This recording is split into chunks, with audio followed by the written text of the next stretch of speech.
What's up, guys? Yunko Beats here, about to drop my first mixing tutorial, first tutorial ever. It's basically just a beginner course on how to mix your beats. I hope it can help some of you. If it does, comment, hit the bell, subscribe, do all that stuff. Without further ado, let's get it. What's up, guys? I'm gonna show you basically my process mixing. I got a little beat here.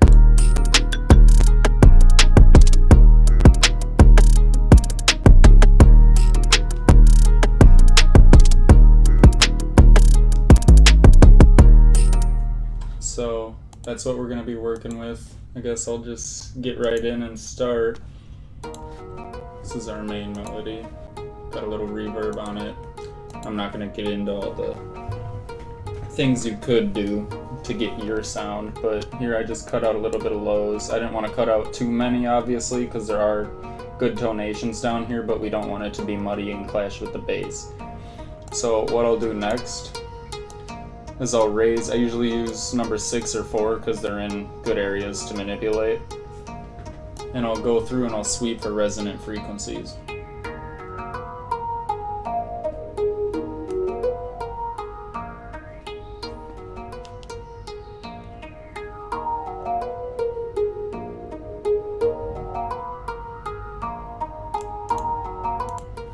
And if you don't need to, don't cut it. So I'm going to leave that now, leave that how it is because it sounds good to me right now. This is kind of a counter melody bass thing we have going on, so I'm going to do the same thing.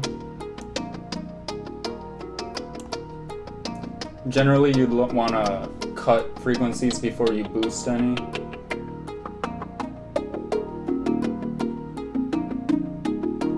You can also cut frequencies that are muddy sounding. They don't have to be the harsh ones. But again, I mean, sound selection is key, so I think these are working well together. It's our little hook.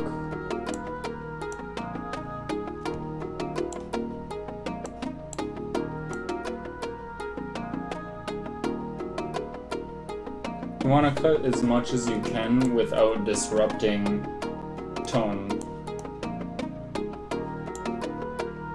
So we're not going to need anything much below 180, so I got a little taper off going here, but I don't need to do much more than that. We'll run through the resonance quick.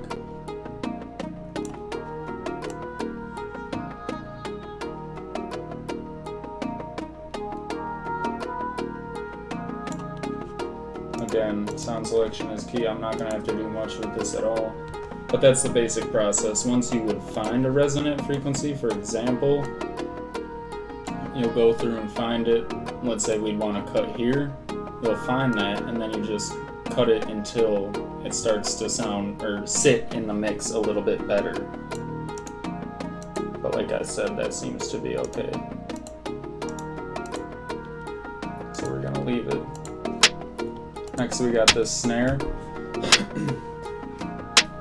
Now the snare, this is a snare from one of my kits. I'll be releasing it at some point in the near future. But it does have a little bit of low tonation. So I threw on, you can tell, it's got a lot of low to it. So what I did is I cut some of that out. I boosted right here around 355 to get a little bit of that oomph back into it, and then I boosted the highs a little bit.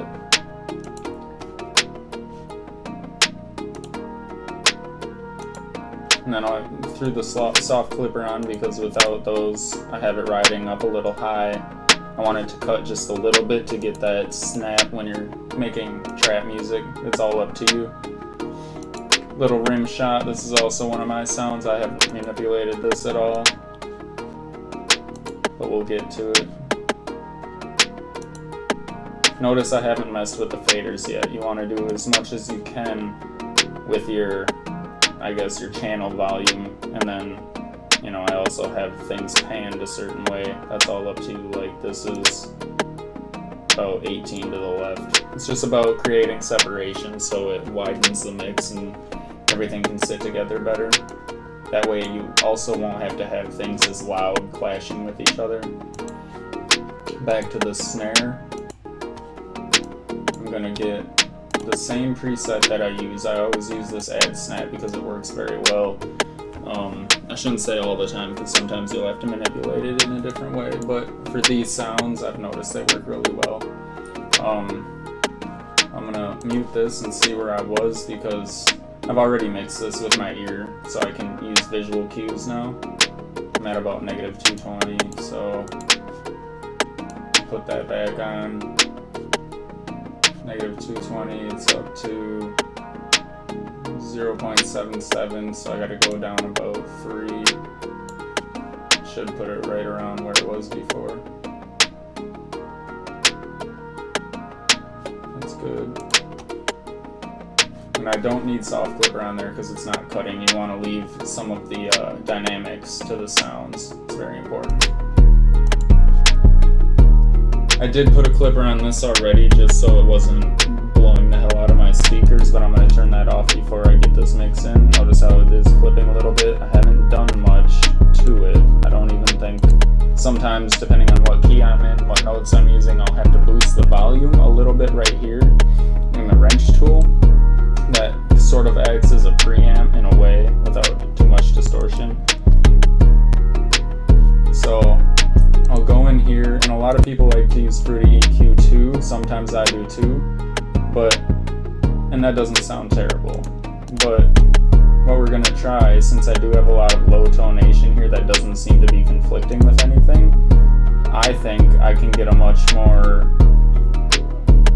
I guess, specific low cut using this. And I'll turn this last parameter all the way down, and I'll turn this knob down to about 30. So I want to cut everything below 30. And then I'll turn this up to about 50 so it's a little bit sharper of a cut. You can see the taper right there. And it went up a little bit. So right here, the only thing I don't like about this plugin is that you don't have a direct volume control. It's just kind of a knob that they offer. But that gets it, I'll boost it up just a little bit. That's about where it was before. So for now I won't have to do anything else to that, and it's sitting pretty well in the mix. If you notice, my hi-hats are panned a little bit to the left. That creates a little bit of dynamic in the beat. Makes room for other things such as vocal chops or other perks. I haven't done anything with this rim. I might pan that later, but I don't want to waste too much of your time. With the hi-hat, this is a good example. Hi-hats are usually going to be in the upper mid to high frequencies, so you can cut a lot of it without jeopardizing tonality.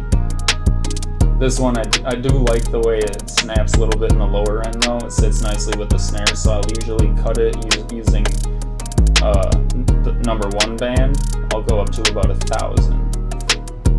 And if you hold control while you move any parameter, you can get a more detailed number. There I won't have to do much. You can also, like, depending on what kind of sound you're going through, you can add some reverb to it. But what I'll do, as example, I'll put the same reverb on that I used for one of my melodies, and then I'll turn it down to the wet level down to about 1 so you can barely hear it.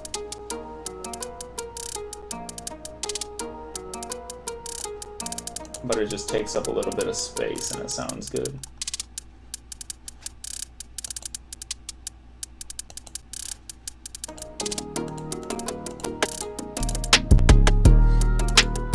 Generally, you'll want to put your reverb on towards the end of your plugin chain so you can get it sounding how you want to, but you will want to check some frequencies and remove muddiness after you do that.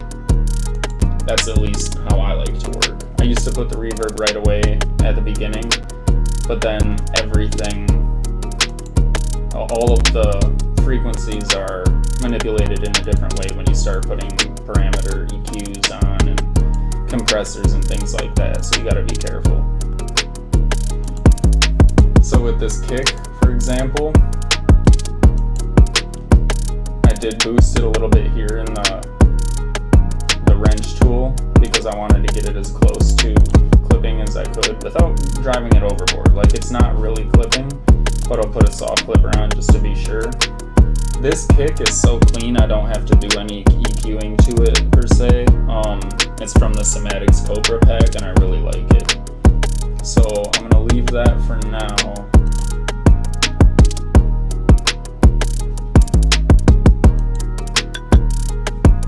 Alright, so there we're gonna get into some perks. So I'm gonna put the same thing on the perk. And you can barely tell, but it takes up a healthy amount of space.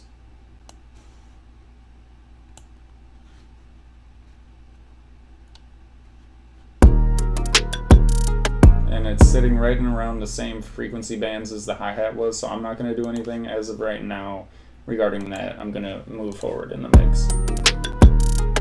This is probably going to be similar, so I'll put the same thing on.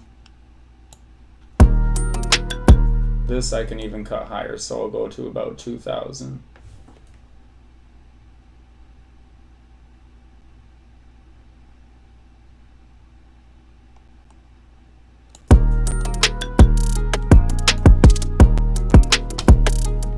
And I'll put the same reverb on. There's no right or wrong way to run your your plug-in chain. So I might move these around. What I said before is just a general rule of thumb, but there's no rules in music, so feel free to do what you wish.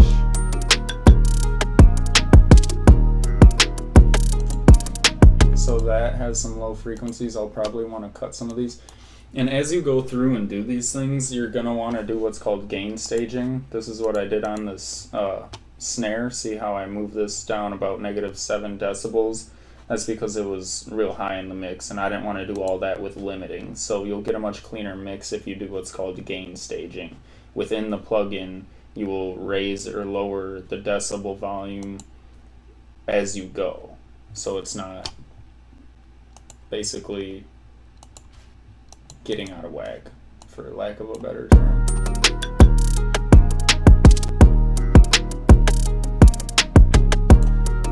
I don't want to remove too many of these frequencies, so I'm just going to get it out of the way of the bass. That sounds good. I'll go back through and sweep for resonances eventually. And actually I'm going to put reverb on it too. Might not need it because there is a delay and it takes up a healthy amount of space. But I do like that. It's a very finite amount of reverb.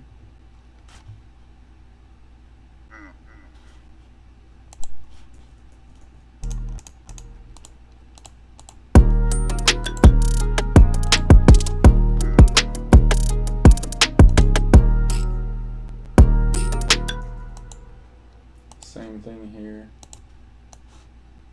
And the reason I do the save preset function and drag it over is because it just saves a lot of time. You can also like do presets and stuff too, but I just noticed this works. Alright, I'm gonna leave that right around 2000. That sounds good to me. It's all up to your ear. You gotta use your ear. You can use visual cues if it helps you, but you will make much more progress and become a better mixer if you use your ear first.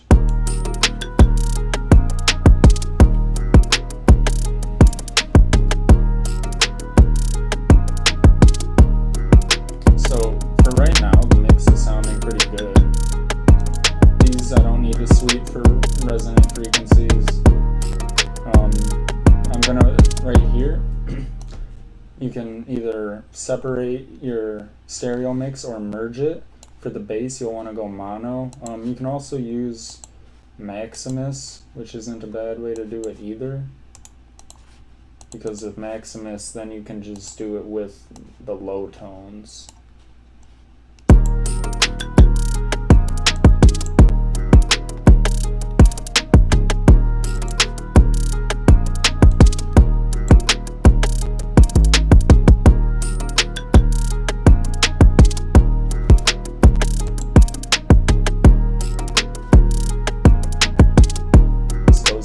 both if you really wanted to.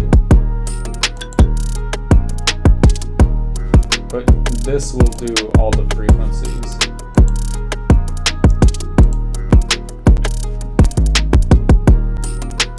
I'm going to use Maximus just for the sake of the video. I think it sounds okay.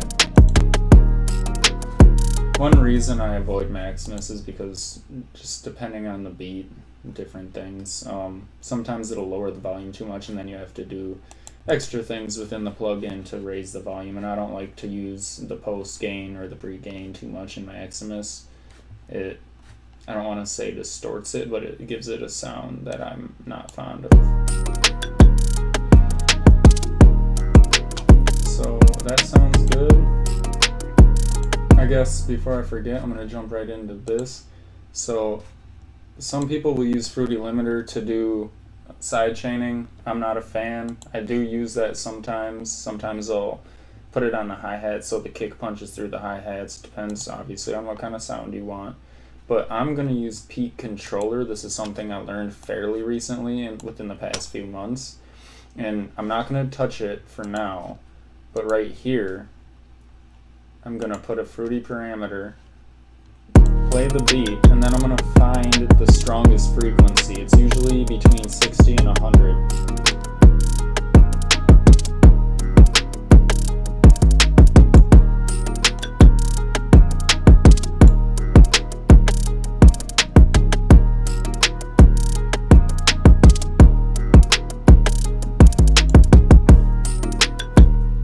And I'll put this at about 6 decibels up. And then you're going to want to drag this over to the bass. And don't play it yet because you don't want to blow your speakers out. You're going to link to controller. You're going to go over here to this drop down box and you're going to select the middle one called Peak. Next you're going to go to this drop down box right here and you're going to go to Inverted. This will make it jump down every time the kick hits, and you want to go 0.5. Hit accept. Now play it. Now it's ducking those frequencies every time the kick hits. You want to mute this, you can get rid of it.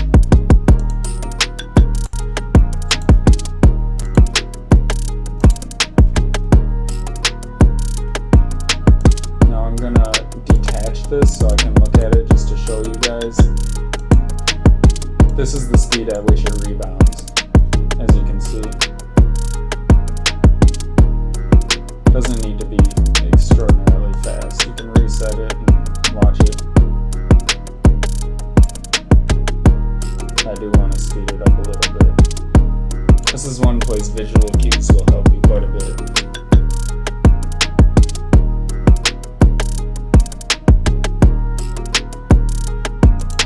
To me, that sounds good.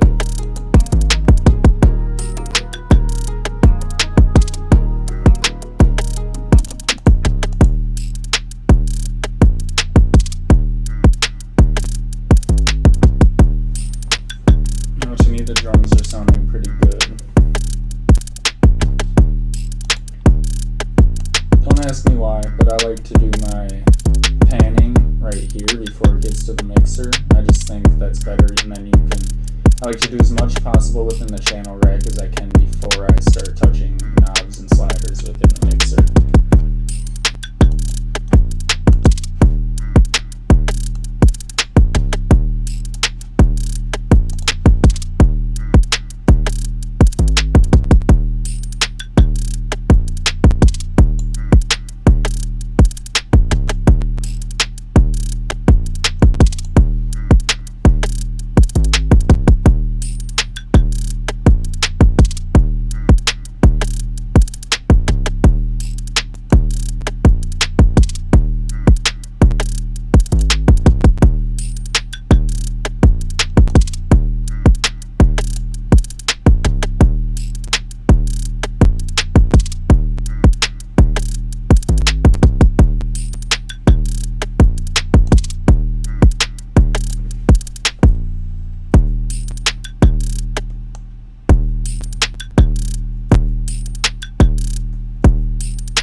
I'm just checking a few things.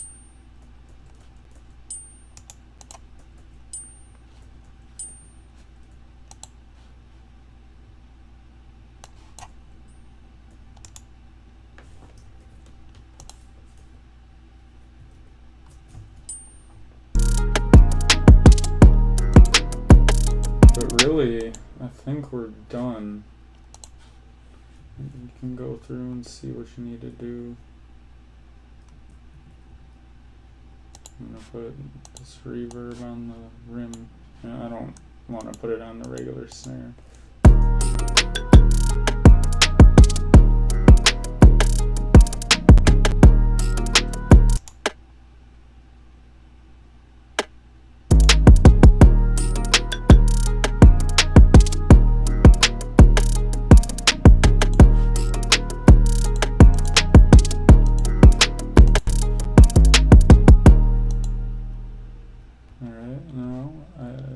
Throw a EQ too with this preset. I'll cut below 30 and above 18.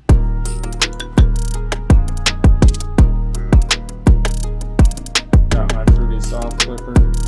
Now here's where it gets a little weird. This is a trick that I learned, I want to say from Young Chop. Not exactly sure, but you put it right around the far right parameter, top right parameter. Put it around 2000. And then you'll boost about 3 to 6 decibels. I usually use 6 because then it really snaps.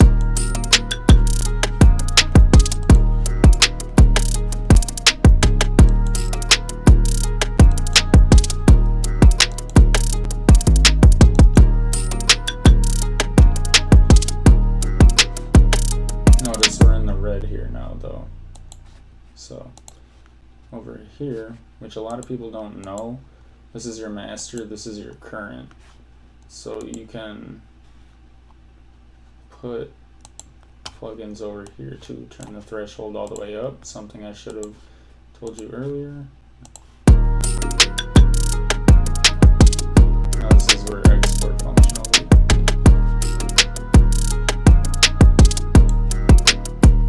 Alright, so that's about it for that.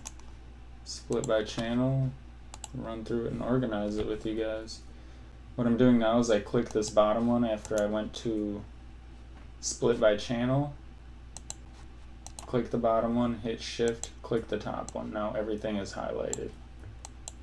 I'll usually drag these out just for organizational purposes. It keeps things easier. You can see some automation here that I didn't want. It's not doing anything, it's just blank automation, but you go up here to patterns, pick whatever pattern it is, and then you can click the aftertouch selection and then just hit delete, exit out of that, go to your next one, complete control, delete that, complete control 3, same thing, delete that. So now we're ready to start organizing. I'll highlight everything, control B, B, B, B, B, as many times as you want. Get rid of these, get our intro going.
be about a 2-minute beat. Suppose I can actually add a little breakdown or something.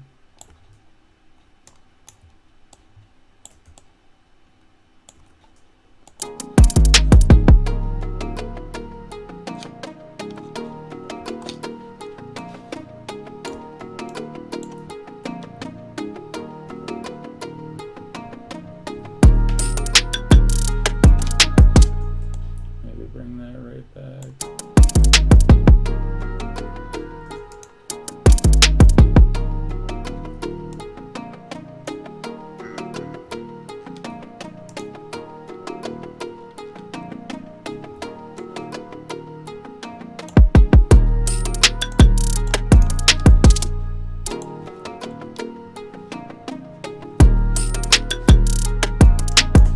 Either way.